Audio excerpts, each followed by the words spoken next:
Until Dawn is a game that's full of horror, and one of the things we decided to do early on was to take a scientific approach to how scary it was. So we did experiments on people and we measured their responses to the game. We've created a test area. It's as close to a home setup as we can get it. We've recruited ordinary people to play the game and we've left them to play it on their own. You're turning the light off.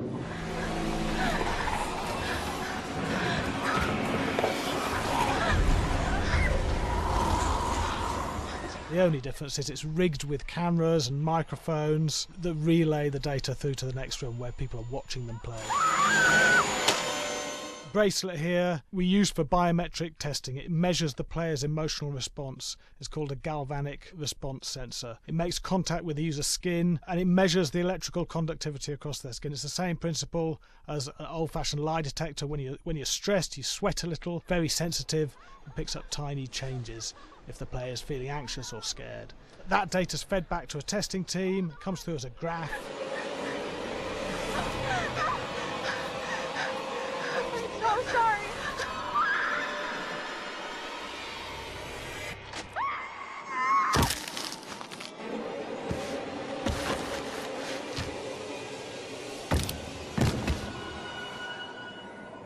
There's no point testing one or two people, you have to test a lot of people. And what's your step?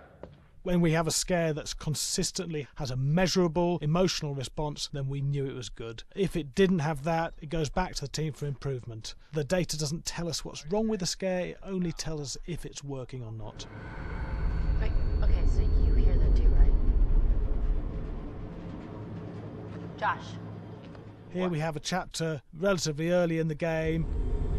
Weirdly regular. Nothing regular about it. We have to create tension and anxiety in the player so they are ready to receive the scare.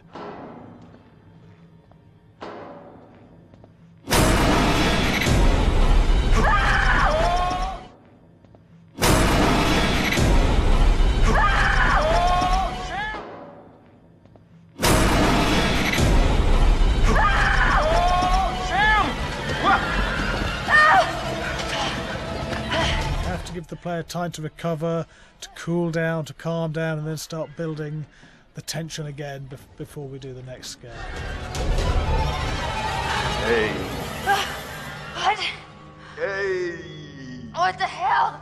Ooh, you just got mugged.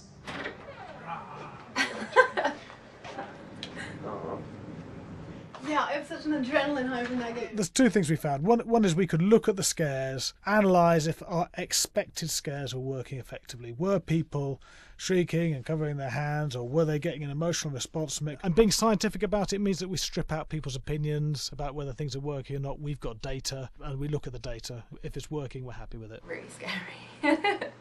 Bit scared and wanting to get away. I actually maybe a bit scared to play on my own, but In a room with the lights on, yeah, with some other people as well, yeah, maybe.